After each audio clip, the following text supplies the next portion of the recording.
Good morning, dear students. Today we will read Unit 2 of the Book of Nature, your textbook Blossoms. Unit 2, second unit we are reading. Just follow the lines, what I am telling. You read history in books. তোমরা বইতে ইতিহাস পড়েছো, but in old times.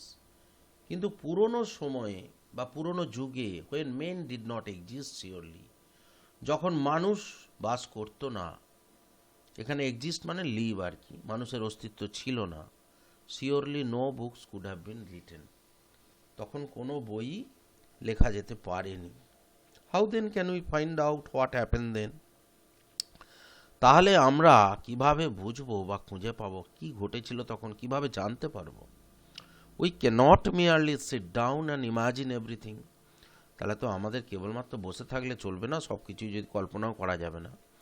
This would be very interesting, for we could imagine anything we wanted to and would thus make up the most beautiful fairy tales.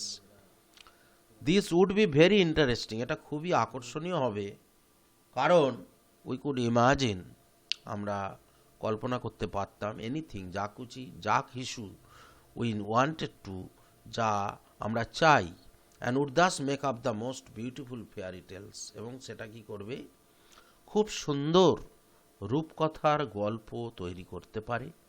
But this need not be true, as it would not be based on any facts that we had seen. কিন্তু এটা সত্য হবার প্রয়োজন নেই, কারণ এটা কখনোই সত্য ঘটনার উপর যা আমরা দেখেছি তার উপর দাঁড়িয়ে নেই. But although we have to tell us, we have no books written in those far off days. যদিও আমাদের এমন কোনো বই নেই সেই সময়ের, ফার অফ মানে অনেক দূরের কথা, অনেক দিন আগের কথা বোঝানো হচ্ছে, এই রকম কোনো বই আমাদের নেই.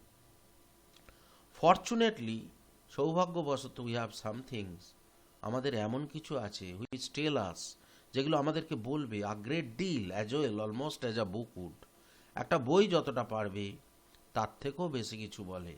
আমাদের এমন কিছু জিনিস আছে, এখানে লেখক যেটা বলতে চাইছেন, এখানে প্রকৃতির মধ্যে এমন কিছু জিনিস আছে সেইগুলোর কথা উনি বলছেন. দেখো পরের সেন্টেন্সে বলছেন, we have rocks and mountains and seas and stars and rivers and deserts of and fossils of old animals. কি আছে আমাদের? শিলা আছে, বিভিন্ন ধরনের শিলা, মাউন্টেন্স, পর্বতমালা আছে, অ্যান্ড সিজ, সমুদ্র, অ্যান্ড স্টার্স, নক্ষত্র, রিভার্স, নদী, অ্যান্ড ডেজার্টস, এবং মরুভূমি, অ্যান্ড ফসিলস, ফসিলস মানে জীবাশ্ম, অফ ওল্ড অ্যানিম্যালস, পুরনো প্রাণীদের, প্রাচীন প্রাণীদের. These and other like things are our books for the art's early story. এইগুলো হচ্ছে এমন বই পৃথিবীর একদম আদিম গল্পটাকে আমাদের বলবে.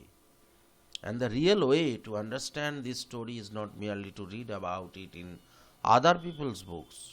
কিন্তু প্রকৃত উপায়টা এটা বুঝতে গেলে কেবলমাত্র অন্য লোকেদের বই পড়লেই হবে না, but to go to the great book of nature itself. কিন্তু সেই প্রকৃতির বই, মহান বই, সেখানে আমাদের যেতে হবে. You will hope soon, তুমি শীঘ্রই আশা করবে, begin to learn, তুমি জানতে পারবে, how to read this story, কিভাবে এই গল্পটা পড়তে হয়, from the rocks and mountains, সেই শিলা পর্বতমালা থেকে. Imagine, কল্পনা করো, how fascinating it is, এটা কতটাই চিত্তাকর্ষক হবে.